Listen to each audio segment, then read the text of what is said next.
है। झुकने वाला ऐसा नहीं कि जिसके प्रति झुक रहा है वो महान है, ऐसा नहीं। जो झुक रहा है वो महान है। दैन्यता। दूसरा है निष्कपटता। हमारे प्रभु की शरणागति की पुष्टता के लिए, शरणागति के तो अलग भाव वर्णन, हमारी शरणागति पुष्ट रहे, नष्ट ना हो। भगवत शरणागति पुष्ट तो भगवत प्रेम निश्चित प्रकाशित होता है। उपासक को देखना चाहिए कि दैन्यता है कि अभिमान है हृदय में।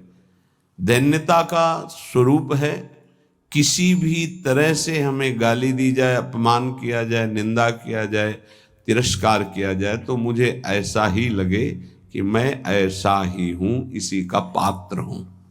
उसे दैन्यता कहते हैं। वाणी से हम माइक से बोलेंगे कि हम अधम हैं, बड़े नीच हैं, बड़े ऐसे हैं, ये भी दैन्यता की भाषा है। और हाथ जोड़कर प्रणाम मुद्रा में रहेंगे, ये भी दैन्यता की मुद्रा है।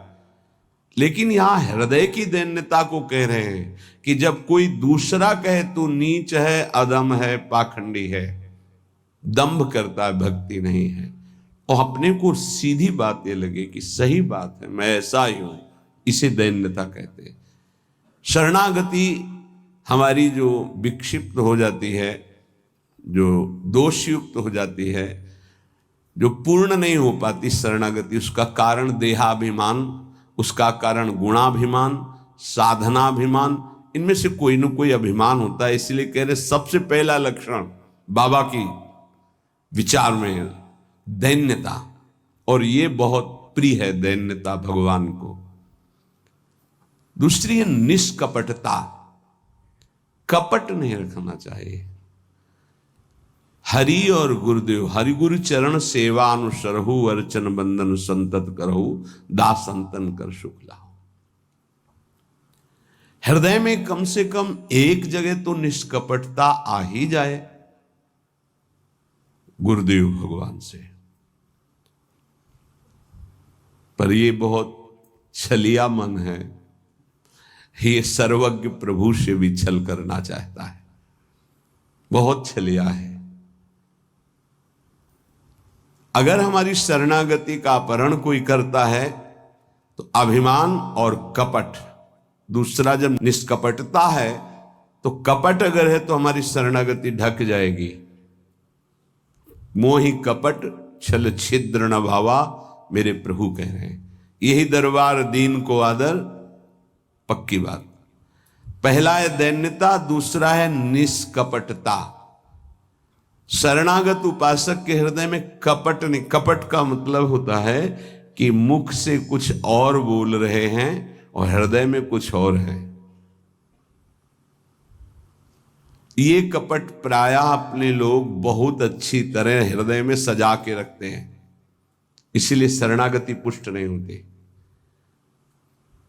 निष्कपटता, जैसे का वैसा, बिल्कुल गुरु के सामने, प्रभु के सामने, उसमें। तीसरा सत्यता। वाणी में सत्य, हृदय में सत्य, आचरण में सत्य, सत्य धर्मयुक्त। असत्य संपूर्ण संसार के भोग और संबंध है। किसी भी संबंध और भोग में प्रियता है तो शरणागति का अपहरण हो जाएगा। सत्य श्री भगवान, नाम, धाम, लीला, रूप, प्रेमी जन, इसके अलावा सब मिथ्या। जितना कुछ देख रहे हो परिणाम देखा जाता है, परिणाम में सब झूठा।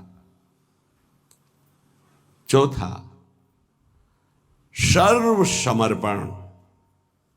सर्व शब्द लगा हुआ है, तन मन प्राण एक एक वृत्ति केवल अपने शरण की तरफ। यहां सर्व समर्पण नहीं होता, समर्पण होता है पर सर्व समर्पण नहीं होता।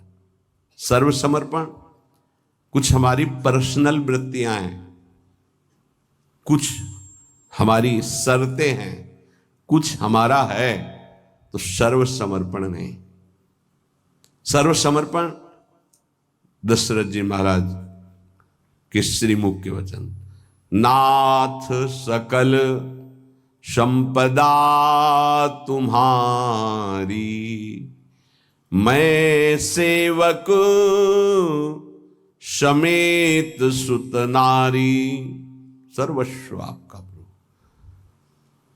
जहां कहीं शरणागति पुष्ट पाई गई तो सर्व समर्पण वाले की, वो चाहे राजा ही क्यों न हो, महाराज शिवाजी, वीर शिवाजी, समर्थ गुरु रामदास जी, सर्व समर्पण, पीपा जी सर्व समर्पण। कैसा शरणागति पुष्टता का ये लक्षण, सर्व समर्पण। पीपा जी महाराज राजभाव में अपने सब राजवैभव के साथ गुरुदेव श्री रामानंदाचार्य जी के, तो वहां तो पार्षद खड़े रहते थे, सहज में ऐसे थोड़ी मिल सकते हैं। आप जाके प्रार्थना की, कह दो कि महाराज पीपा जी आए हैं और स्वामी जी के चरणों के दर्शन करना चाहते हैं, जाके सूचना दी, वहां जाके कह दो कि हाँ राजा महाराजाओं की कोई आवश्यकता नहीं। स्वामी जी साक्षात भगवान का स्वरूप रामानंदाचार्य जी आए और उनका महाराज का आदेश है कि हाँ किसी राजा महाराजा की जरूरत नहीं। तो उनको लगा मेरे से कोई गलती हो गई। अच्छा, समस्त राज सैनिकों को, राज पोशाक को, सब, और एक साधारण को कहा कह दीजिए कि नीच पीपा दर्शन करना चाहता है श्री चरणों के। अधम पीपा स्वामी जी से कहा, स्वामी जी ने कहा कह दो यहां खड़े खड़े क्या करता है, और समीप में कुआं है वहां गिर जाए। आए और कहा आदेश है स्वामी जी का, वो समीप में कुआं है वहां आप जाकर के गिर जाइए कुएं में। जो आज्ञा। स्वामी जी बिल्कुल नजदीक पहुंच रहे कुएं के। स्वामी जी बिल्कुल अब पहुंच गए हैं, अगला कदम रोक दो, रुक जाओ, वापस आ जाओ। स्वामी जी निकल के आए, दर्शन दिया, जाओ हम स्वयं आएंगे तुम्हारे नगर में, फिर तुम्हें मंत्र और विरक्तता सब प्रदान कर। महापुरुष बना दिया। पीपा जी का पावन चरित्र है, सर्व समर्पण, प्राण समर्पित है, कुएं में गिर जा, मतलब तन प्राण सर्व। पहले में राज धन वैभव, बड़ा शरणागति का महामहिम स्वरूप है। ये समर्पणता तो हम दिखाते हैं, लेकिन सर्व समर्पणता नहीं। कुछ अपना है, कुछ आपकी बात मान लेते हैं, इसीलिए वो खिचड़ी बनी रहती, शरणागति नहीं हो पाती। जब उपासक के हृदय में अपना अस्तित्व रहता है तो उसको भक्ति नौटंकी नाटक नजर आती है। अपनी वासना की पूर्ति, अपनी इच्छा की पूर्ति के लिए वो भगवान की उपासना को नाटक समझने लगता है। अगर अपनी वासना, अपनी इच्छा, इसका त्याग कर दिया जाए तो भक्ति का परिचय मिलता है। प्रायः बड़े बड़े महाभागवतों के घर वाले ही, परिवार वाले ही उनको नहीं समझ पाए और उनका तिरस्कार करें। इस बात के लिए वो जैसा चाहते हैं वैसा आप चलिए, उनको जितना पसंद है आप कीजिए। जैसे कुछ भक्तों को कि हमको पूरी रज लगाना पसंद नहीं, बस हल्का सा तिलक लगा लीजिए, क्योंकि आपने गुरुमंत्र लिया इसलिए तिलक लगा लीजिए। ये जरूरी है पूरा मुंह में थोपना, क्योंकि तुम्हारी दृष्टि नहीं है ना, तुम रज पसंद नहीं करते, गाल गोरे पसंद करते हो। ये पसंद कर, ये चमड़ी कब तक रहेगी, नष्ट हो जाएगी, न तुम्हारी रहेगी ना जिसकी देख रहे हो उसकी रहेगी। पतन हो जाएगा। जिन जिन भक्तों का विरोध किया उनका पतन हो गया। ये सर्व समर्पणता भक्ति में जब साधक चलेगा तो अपने आप आ जाएगा, उसको किसी की कोई परवाह नहीं रहती। अपनी भक्ति में कहीं आंच नहीं आने देगा। जीवन की बाजी लगा दी है, अनंत जन्मों से बिगड़ी बात को बनाने चले हैं। तो हम ये देखते हैं कि देवता परिवार वालों की बुद्धि में बैठ करके उसको शरणागति से भ्रष्ट करना चाहते हैं। बस जैसा हम कहें वैसा तुम्हें चलना है। अब भी तुम अपना अधिकार रखते हो, भगवान की कृपा मनाओ कि अभी तुमको कुछ मान रहे हैं इसलिए सुन रहे हैं वो भक्तजन, और ना माने केवल प्रभु को माने, तो रत्नावती जी ने मूड मुड़ा लिया और खिलाफत में बैठ गई उनकी आज्ञा के खिलाफ। राजन्नाज से त्यागती हूं, इस महल में प्रवेश नहीं करूंगी, केवल श्री भगवान का आश्रय लेकर संतों के बीच में रहूंगी। जो बिगाड़ना है बिगाड़ लीजिए। आखिरकार साष्टांग दंडवत और चरणों में गिरना पड़ा पूरे चरित्र के बाद। तो बहादुरी तो तुम्हारी इसी बात की है कि अपने प्रभु के चरणारविंद में आपने अपने अपनापन का दान कर दिया। अब प्रश्न नहीं खड़ा होता, तुम साधना का स्वरूप क्या जानते हो? अरे चित्त प्रभु में लगा है, पूरा दिन हो गया उठे ही नहीं आसन से। भगवदाकार वृत्ति है आसपास सब। बड़े सिद्ध महापुरुष की बात कह रहे हैं, पूज्य श्री श्रीधर बाबा। इतनी रज होगी पूरे सिंहासन में, इतनी ऊंचाई से, क्योंकि परिक्रमा नजदीक काली दे के। अब उनको शरीर की शुद्ध नहीं तो कब वो रज पूछे। मच्छरदानी लगी थी, मच्छर क्या पूरा हाथ चला जाए, और 10-5 छिपकली उस मच्छरदानी में चिपकी रहती थी। बस ऐसे घुस गए अंदर, बस पूरा कमरा कहीं जाला, कहीं ये कहीं वो। जब बाबा इसे साफ, अरे नहीं भाई चलो तुम बाहर ऐसे रहने।